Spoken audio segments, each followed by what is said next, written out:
Você está com a gente na primeira edição do programa da Cor da Cultura. Muitas vezes assistimos a uma peça de teatro, um programa de TV, lemos um livro, observamos um quadro e não conhecemos todo o trabalho anterior, o quanto esforço foi necessário para que as coisas acontecessem. Pensando nisto, o programa da Cor da Cultura apresenta o modo de fazer, o making of, na produção de uma obra literária com o jornalista William de Oliveira, que está lançando seu terceiro livro. Nós estamos hoje na casa do jornalista William de Oliveira e vamos falar um pouco do making of, do trabalho que ele faz e como ele desenvolve os textos e os livros dele. Oi, tudo bom, William? Tudo bem, Maria? É um prazer, né, estar nesse primeiro programa seu da Cor da Cultura, né? E para mim é uma honra estar aqui nesse primeiro making of, né? E estou aqui para meio que falar sobre esse assunto de escrever, que eu acho maravilhoso, né? Escrever eu falo que quando a gente escreve, a gente descobre coisas, né? Fala um pouco assim de como começa o seu processo de criação. Eu sempre acho, e acredito também nisso, que qualquer pessoa que escreve ou fala, enfim, a gente sempre está vendendo, entre aspas, alguma coisa, né? Então o meu processo criativo, eu acho que ele tem uma fonte muito grande que é a publicidade, né? A publicidade que envolve a criatividade. E uma das coisas que eu me preocupo sempre quando eu estou fazendo um texto, estou criando um texto, primeiro é a proposta criativa, quer dizer, o que eu vou dizer de diferente em relação a um assunto, às vezes já tão comentado. E a primeira coisa que me surge é o título, né? Às vezes eu tô pensando em alguma coisa, me vem um título e o título me nasce o texto. E assim, o processo, como você faz? Você escreve, computador, é à mão? Eu até trouxe aqui uma coisa aqui, que eu já escrevi muito texto, olha, não sei se dá para ver aí, se mostrar, mas eu escrevi já muita coisa na minha vida à mão mesmo, né, caneta. E muita coisa, às vezes, eu ainda faço assim, às vezes eu estou na faculdade, estou em algum lugar e tal, me vem uma ideia e eu falo, nossa, eu tenho que escrever porque posteriormente depois eu vou esquecer. E às vezes o título, né, esse título aqui, por exemplo, Viciado, né, que é um texto que está num livro meu de 2008, que eu estava buscando uma maneira de dizer uma relação de uma pessoa que é uma relação um pouco doentia. E a relação doentia é uma relação de dependência.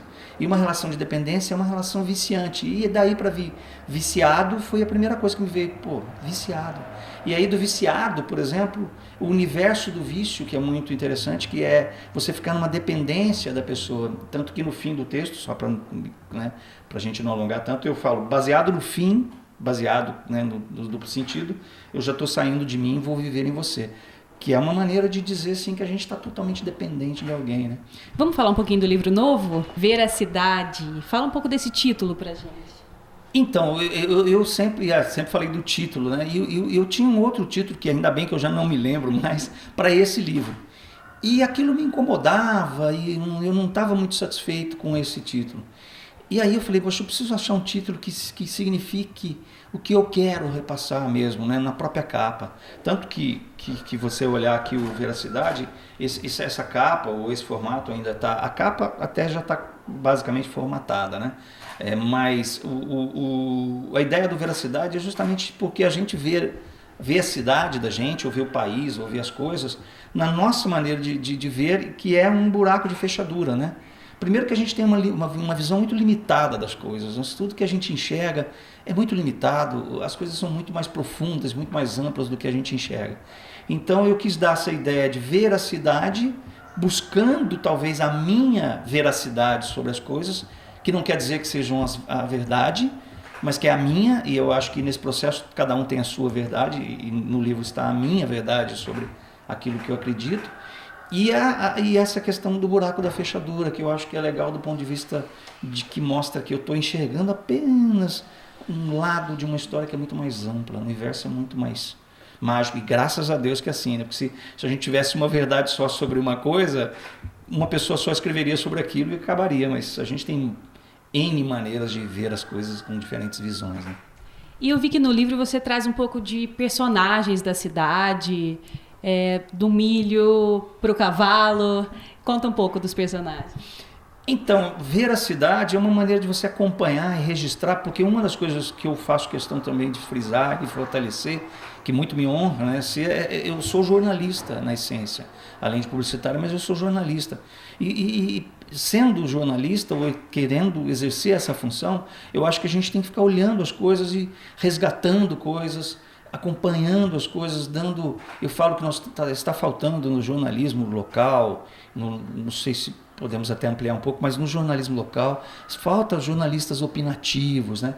que critiquem as coisas, que opinem sobre as coisas de uma maneira mais crítica. Não que isso seja, que eu digo, né, a verdade, mas que cada um olhe pelo seu buraco de fechadura as coisas e não deixe as coisas passarem. Porque essa rapidez da vida está fazendo com que a gente perca o senso, o tato, a emoção, né? Então eu resgato um pouco nesse livro aqui pessoas que por exemplo, o Marcos Antônio, tem até um título aqui que é Morreu Marcos Antônio.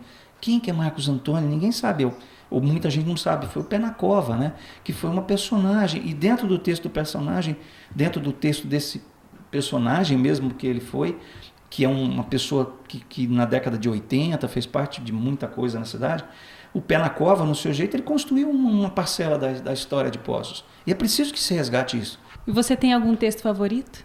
Tem um texto que eu acho meio que autobiográfico, que está nesse outro livro meu mais antigo. São 3 livros no total, né? São 3 livros. Esse é o segundo, é o primeiro, na verdade. E tem um texto aqui que eu ganhei um concurso do Estado de São Paulo, né? BBS do Minuto na época, foi em 94, que fala a primeira vez, que é a primeira vez de cada um de nós, numa relação sexual e tal. E que eu brinco, né? Não sei se dá para ler, não sei se tem tempo para isso, mas é bem curto, que fala o seguinte: a primeira vez foi meio de segunda. Eu estava em um prédio de 3ª categoria, em um quarto, no 5º andar, numa noite chuvosa de sexta. Na 7ª tentativa, ela me deu um 8 com as pernas, e depois de 9 horas e meia de amor, eu descobri que já na primeira vez eu era a camisinha 10. É um pouco dessa brincadeira, né? Obrigada, William. Um profissional da televisão, a primeira vez abrindo sua casa para a gente entrar. Mansão, né? Mansão. É uma mansão. Acho que isso é muito importante e gostaria de agradecer, e acho muito bom ter esse registro aí, primeiro da Cor da Cultura.